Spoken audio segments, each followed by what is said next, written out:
J'ai très longtemps cru qu'il suffirait d'être gentil pour plaire aux femmes. Après tout, c'est ce que le monde m'avait enseigné à être, m'avait enseigné à faire. Sois gentil, sois présent, sois doux, sois à l'écoute. Et tu verras que les femmes apprécieront l'homme que tu es. Et vous me voyez sourire. Et vous savez que maintenant que vous me regardez peut-être depuis 2 ou 3 vidéos, vous savez que ce n'est pas ce qui s'est passé précisément. Mais le problème avec ce choix de gentillesse qui, à quelque part, est beau, c'est qu'en misant tout sur la gentillesse, puisque c'était ce qu'on m'avait enseigné que les femmes attendaient, j'ai complètement oublié, et ça c'est de moi à moi-même que l'erreur vient, j'ai complètement oublié de miser sur toutes les qualités qui font d'un homme un homme.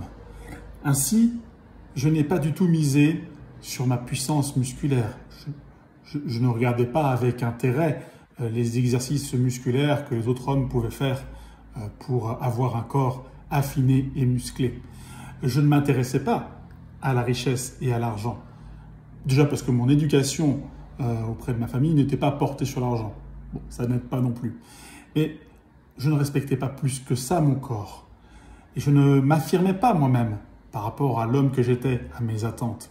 Et du coup, la plupart du temps, j'étais un homme qui avait peur de déranger, peur de demander quelque chose, peur d'aborder les nanas. Et bien entendu, tout ça, si vous avez 30 secondes de réflexion, vous comprenez bien que ça ne peut pas marcher, ni de près, ni de loin, avec les femmes. Comment ça se fait que j'ai mis autant de temps à comprendre cette erreur et à ne pas me remettre en cause?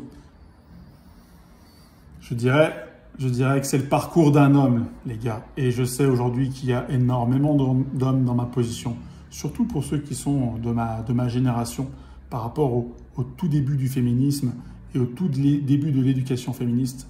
Mais j'invite, y compris quand même les hommes de cette génération, parce que je me rends compte qu'il y a beaucoup d'hommes de 30 ans, donc de 10 ans de moins que moi, 10-12 ans de moins que moi, qui vivent exactement les mêmes problèmes et le même paradoxe. L'attente en se disant que gentil égale succès dans les relations avec les femmes. Or, quand bien même une femme peut apprécier la gentillesse chez un homme, ça n'est qu'un bonus. Ce n'est que quelque chose en plus par rapport à ce qu'elle attend réellement. Je l'ai déjà dit dans mes 2 précédentes vidéos et je vais enfoncer le clou autant qu'il le faudra, mais une femme attend un homme plus puissant qu'elle. Financièrement, physiquement, intellectuellement et dans presque tous les domaines, c'est ce qu'une femme attend. La sécurité, aussi bien physique que financière.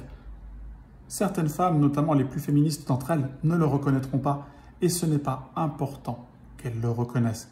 De toute façon, tout le monde n'étant pas identique, ce dont je parle, c'est juste de la majorité des femmes. Si des femmes ne se reconnaissent pas dans la description que je fais, ça n'a aucune importance, les gars. La majorité des femmes, l'immense majorité des femmes, ne veulent pas d'un garçon gentil. Peut-être seulement au moment où elles envisagent de faire des enfants, elles vont peut-être passer du bad boy à l'homme gentil. Mais je vous l'annonce tout de suite, à ce niveau-là, les risques de se faire tromper seront malgré tout complètement énormes.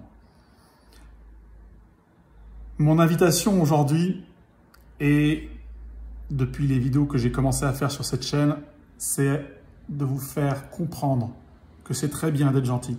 Gardez ça dans un coin de votre tête, gardez ça quelque part dans votre cœur comme vous voulez. Mais maintenant, si vous voyez cette vidéo et que vous vous reconnaissez dans la description que j'ai faite de cette vidéo, il faut passer à l'action pour changer les choses. Et c'est ce que je vais faire moi, c'est ce que j'ai commencé à faire moi-même, puisque j'ai commencé à mettre en place un programme où j'aborde les femmes de manière régulière sans me soucier de savoir si ça va leur plaire ou pas que je les aborde. Je m'en fous. Et en vrai, finalement, j'ai plus de succès que ce que je m'attendais d'avoir. J'ai commencé à reprendre le sport. Je me suis acheté un rameur qui va pas tarder à arriver, je l'espère. J'ai repris déjà la musculation depuis un petit peu de temps. Je reprends vraiment l'attention sur tout ce que j'avais laissé tomber dans ma vie. La finance, être un homme riche. On a beau dire, on peut dire ce qu'on veut, une femme peut nous aimer si on n'a pas beaucoup d'argent. C'est vrai, c'est vrai. Elle peut. Mais il y a des grandes chances qu'elle regardera toujours les hommes mieux que vous, mieux que moi à l'heure actuelle, puisque moi, j'en suis pas encore tout à fait au résultat, même si je suis très avancé sur le chemin par rapport à ce que j'y étais encore il y a quelques 3 ou 6 mois. Elles vont d'abord regarder tous les autres hommes. Donc, si vous voulez devenir un candidat pour ces demoiselles ou ces dames, il est temps de changer, de prendre soin de votre puissance physique et musculaire, de prendre soin de votre puissance financière, de prendre soin de votre charisme et de votre élocution, de prendre soin de toutes les qualités qui font de vous un homme puissant, attirant et magnétique. Je vous souhaite à tous une excellente journée. Je vous parlerai plus en détail de comment j'envisage ces choses-là dans les prochaines vidéos. Abonnez-vous.